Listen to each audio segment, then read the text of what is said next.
आपने अपनी किताब में उल्लेख किया है कि खुदाई के समय और खुदाई के बाद एक जैसे सुनियोजित ढंग से कॉन्स्पिरेसी की गई लेफ्टिस्ट हिस्टोरियंस ने और उस पक्ष के लोगों ने कि वो किसी तरीके से डिस्क्रेडिट कर दें इन सब चीज़ों को। थोड़ा सा उस पर प्रकाश डालेंगे? देखिए, दो चीज़ें हैं इसमें।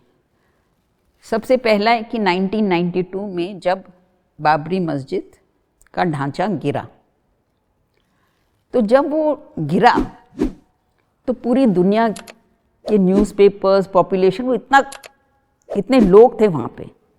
तो उस समय बाबरी मस्जिद की दीवार से एक शिलालेख गिरा और वो शिलालेख था 5 फुट बाय 2 फुट, और वो गिरने के टाइम उसके 2 हिस्से हो गए, लेकिन उससे कुछ खास नुकसान नहीं हुआ क्योंकि जो अक्षर गिरे तो आप पढ़ सकते थे कि क्या है। तो जब ये शिलालेख गिरा 1992 में दिसंबर 6 और सब दुनिया के सामने गिरा, तो लोगों ने सोचा कि अब तो मस्जिद पार्टी को स्वीकार करना पड़ेगा कि ये मंदिर था, क्योंकि एक संस्कृत मतलब एक इंस्क्रिप्शन गिरा है। लेकिन जब आप दिलेर होते हैं ना, जैसे वामपंथी इतिहासकार हैं, वो कभी हार नहीं मानते, तो उन्होंने कहा कि ये तो आपने प्लांट किया है। तो हमने कहा कि भाई पूरी दुनिया का मीडिया वहाँ पे था, सारे टीवी चैनल्स वगैरह, तो ये 5 फुट बाय 2 फुट कोई रुमाल तो है नहीं कि अपनी पॉकेट से निकाल के अपनी ज़मीन पे डाल दिया। 5 फुट बाय 2 फुट कैसे हो सकता है? तो इरफान हबीब ने पहल की इसमें। उन्होंने कहा ये वहाँ पे लाया गया। हमने पूछा कहाँ से लाया गया, तो उन्होंने कहा किसी प्राइवेट कलेक्शन में था। अब 5 फुट बाय 2 फुट इतनी बड़ा शिलालेख है, आप उसको छुपा के रख नहीं सकते, ना आप उसको ड्राइंग रूम में सजा सकते, और उस टाइम जब आपको पता भी नहीं होगा इसकी क्या महत्व है। तो उन्होंने कहा ये प्राइवेट कलेक्टर। तो हमने कहा भाई प्राइवेट कलेक्टर का नाम दे दीजिए। तो फिर उन्होंने कहा नहीं, ये लखनऊ म्यूज़ियम से चोरी किया गया। तो मैंने लखनऊ म्यूज़ियम को लिखा कि भाई आपके पास ये नंबर शिलालेख ये चोरी हुआ है कि नहीं? तो उन्होंने कहा नहीं है, ये हमारे म्यूज़ियम में है।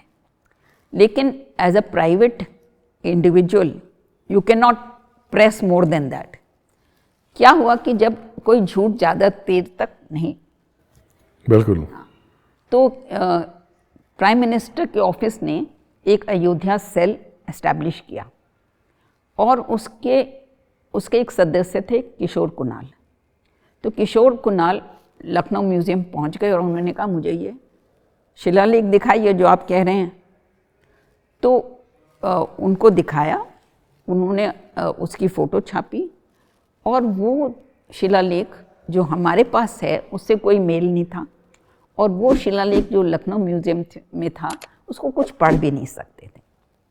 तो जब इलाहाबाद हाई कोर्ट ने ये सुनवाई की, तो उन्होंने कहा एएसआई को कि इस शिलालेख का ट्रांसलेशन कराइए। तो एएसआई ने अपने प्रसिद्ध एपिग्राफिस्ट केवी रमेश से उसका ट्रांसलेशन कराया। वो ट्रांसलेशन अभी तक किसी ने चैलेंज नहीं किया, इलाहाबाद हाई कोर्ट ने एक्सेप्ट किया। वो शिलालेख बताता है कि किसने ये मंदिर बनाया। 10 हेडेड, उस जिसने 10 headed it doesn't use the, I don't remember क्या वर्ड इस्तेमाल करते हैं, 10 सिर का, the one who defeated him. अच्छा, हाँ, तो उन, और कौन थे ये, किस परिवार से थे, पूरा 25 वर्सेस का है। अच्छा। तो पूरी डिटेल्स उसमें दिखती हैं। और एक वो जो मुझे बहुत हैरानगी की बात लगी, उसमें वो लिखते हैं कि फियर ऑफ द वेस्टर्नर्स।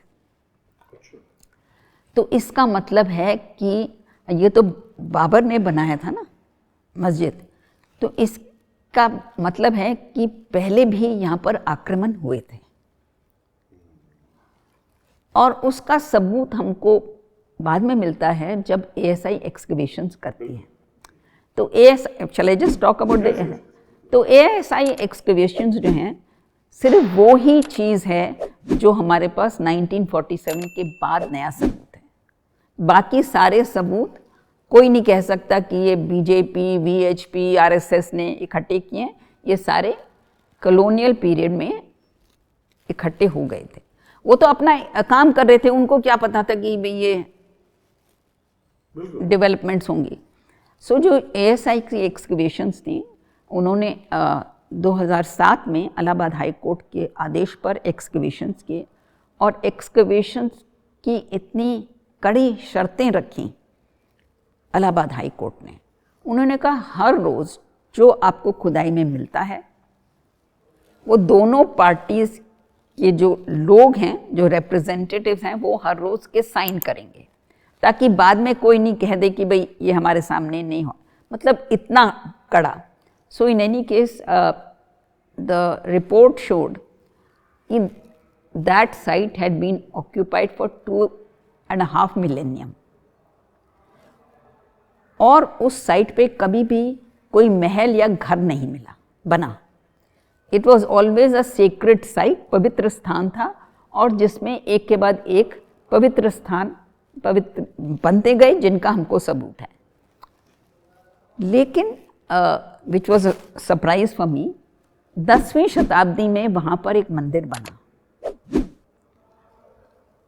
और वो मंदिर एएसआई रिपोर्ट कहती है शॉर्ट लिव्ड। अब ये नहीं कहती कि क्यों शॉर्ट लिव्ड है, और उस शॉर्ट मतलब हो सकता है कि पहला आक्रमण हुआ हो, जैसे कि ये कह रहे हैं ना फियर ऑफ द वेस्टर्नर्स। तो उस 10th सेंचुरी के मंदिर के ऊपर 12वीं शताब्दी में ये विशाल मंदिर बना, जिसको बाबर ने तोड़ा। So it is real open and shut case.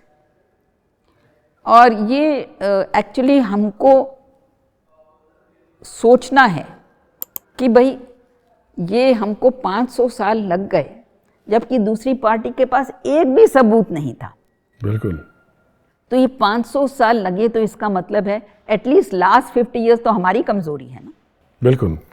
आज़ादी के बाद हमको इतने साल लग गए, तो ये हमारी कमज़ोरी है, जबकि सारा सबूत हमारे पास था और दूसरी साइड के पास कोई सबूत नहीं था। तो ये जो है, ये हमको इतिहास से सीखना चाहिए। एक तो इतिहास से क्या सीखें, सबूत जोड़ना कितना ज़रूरी है। जब आप इतनी अहम युद्ध लड़ रहे हैं, युद्ध मतलब ये नहीं कि हाथी मतलब तलवार वगैरह से, लेकिन एक सिविलाइजेशनल युद्ध लड़ रहे हैं, हमारी संस्कृति के लिए, हमारी सभ्यता के लिए ये युद्ध है। तलवारों से नहीं है, लेकिन ये युद्ध उससे भी ज़्यादा सीरियस है। तो इस युद्ध में अगर आपको विजय प्राप्त करनी है, विजय का मतलब ये नहीं कि दूसरी साइड को हम ख़त्म कर रहे हैं, नहीं, उसको भी हम उसकी जगह दे रहे हैं, लेकिन जो हमारे साथ हुआ है, जिन चीज़ों के लिए हम न्याय चाहते हैं, उसका सबूत हमारे पास होना चाहिए।